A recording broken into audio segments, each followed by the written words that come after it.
อย่างมีเหตุและปัจจัยเป็นเหตุได้เจอสิ่งต่าง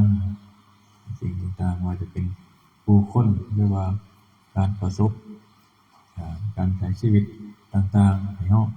ได้รับผลแห่งกรรมหรือว่าผลของการกระทำของเราแต่ละอย่างเนี่ยแต่การไหนมาทำบุญในศาสนาหรือว่าในการในปฏิบัติธรรมล้วนเป็นเหตุปัจจัยมาตั้งแต่อดีตเพราะว่า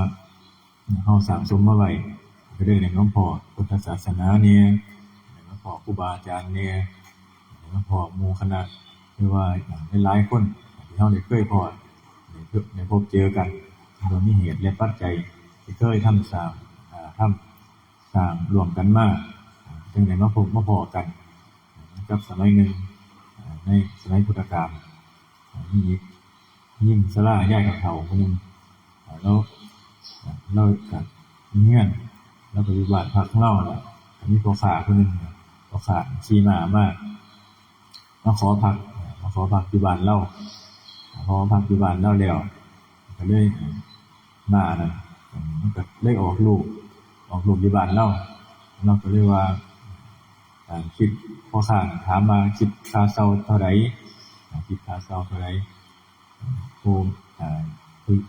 เฒ่าชรานี่ยิ่งชรานี่เราก็เลยว่าบ่คิดดอกแต่ว่าขอเป็นลูกหมาตัวนี้เอาไปเลี้ยงได้บ่ว่าซั่นเพิ่นก็เลยให้เป็นค่าตอบแทนในการที่พักอาศัยในการขออยู่พักอาศัยเป็นค่าให้ตอบแทนคิดน้ำใจเพิ่นก็เลยให้ผู้หญิงชรานี่ย่าชรานี่แล้วก็เลี้ยงแบบเหมือนกับลูกเลยเลี้ยงหมาตัวนี้เลี้ยงไปมันเป็นเหมือนหมาอาชนัยเป็นหมาที่มีกำลังเวลาเรียนหรือว่าอย่างนี้สิเร็วเรียนเร็วรับนักเวลาอย่างนี้เป็นอันนึงพอมีมือนึงมาแยกหมาเป็นไงแล้วพอขาคนนึงกลับมาเราผ่านมาคือกันแล้วเราถึงมาพักเห็นหมามันเห็นมันได้กินมาอาชนัยมันก็บ่กล้าเข้าไปมาทั้งหลายนั่นบ่กล้าเข้าไปในบริเวณบ้านของบ้านของหญิงชรานี่พอบ่กล้าเข้าไปแล้วพอข้าก็เลยเข้าไปถามว่าอยู่บ้านนี่ได้เลี้ยงหมาบ่ได้เลี้ยงสัตว์บ่เพิ่นก็ว่ามีเลี้ยงอยู่ตัวนึงอาจจะเป็นว่าเลี้ยงไว้คือจังลูกจังเต้าให้ความรักความดูแลเอาใจใส่เลี้ยงไว้พอข้านี่ก็เลยว่าเข้าไปแล้วเห็นลักษณะของหมาเป็นหมาอาชนัยเพิ่นก็เลยขอสื่อตัวเพื่อว่าเอามาเดินทางไปน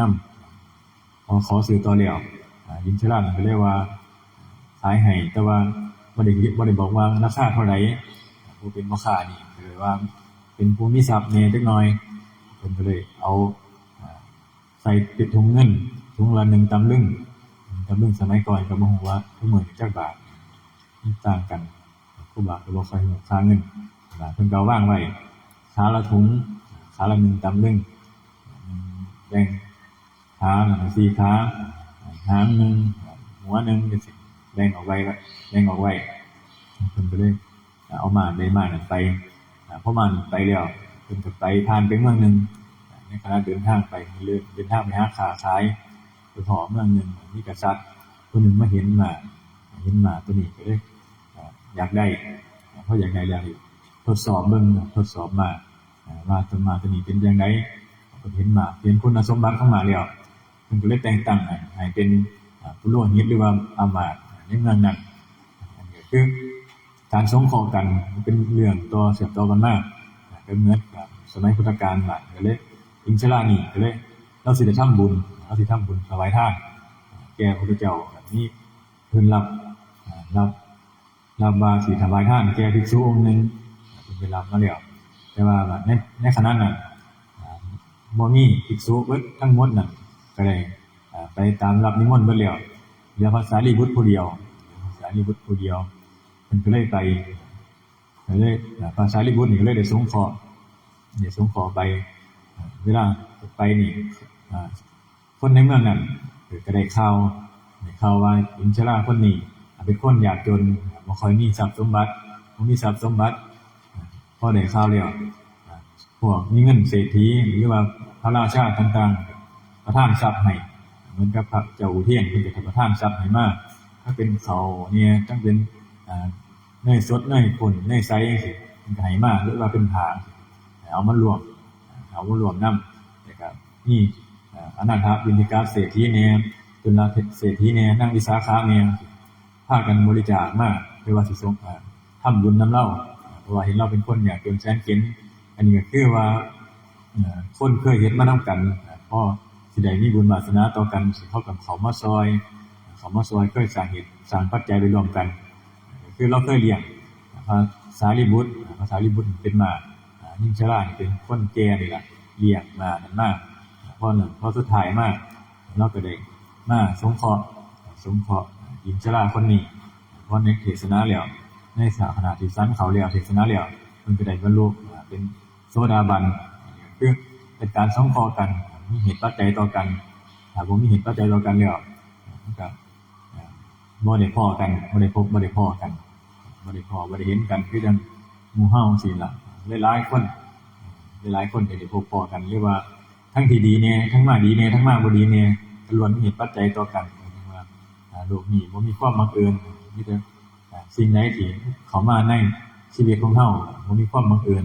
และเคยสร้างเหตุร่วมกันมาจังว่าเหมือนกับที่เฮาได้ทำบุญทำกุศลมานี่ล่ะโดยเป็นเหตุมีปัจจัยมา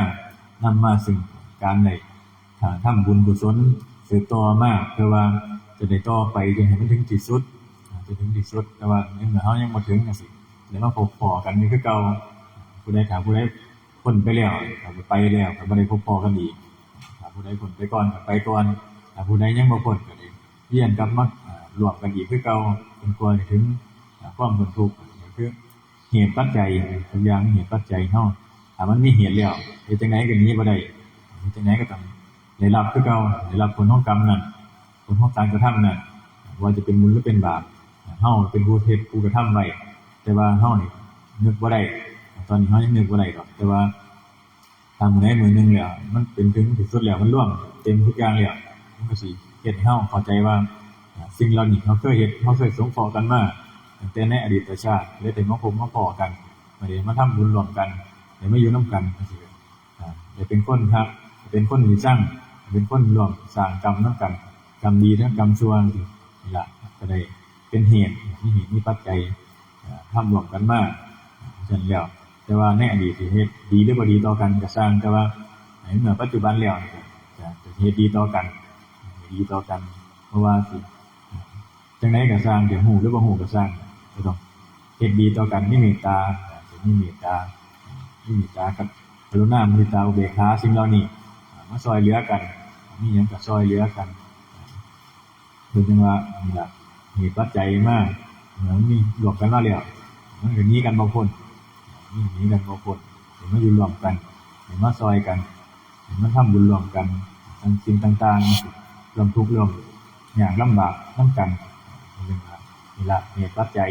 เอาซ้ำนี่ล่ะสาธุ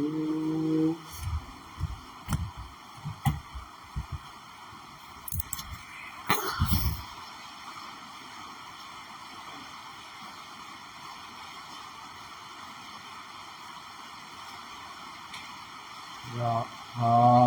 วาริวหาปุราปาริปุเรนติสาคาลังเอวะเมวะอิโตตินังเปตานังอุปกัปปติอิทิตังปฏิตังตุมหังคิปะเมวะสมิสันตุสัพเพปุเรนตุสังกปาจันโทปนะระโสยะถามณิโชติระโสยะถาสัพพิติโยวิวัชชันตุสัพพะโลกวินาศตุมาเตภวันตรายโยสุขิติกายุโกภวะอาภิวาทนาสิริสานิจังมุนาปัจจายโนยะถาวาวันติอายุวันโนสุขังภะลั ะลังรักขันตุสัมมาเทวตาสัพพะพุทธานุภาเวนะสัทธาโสนิภวันตุเตภาวะตุสัมมามังคลังรักขันตุสัมมาเทวตาสัมมาธัมมานุภาเวนะสัทธาโสนิภวันตุเต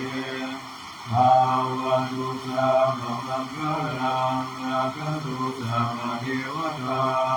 สัมมาสังฆานุภาเวนะสัทธาโสนิภวันตุเต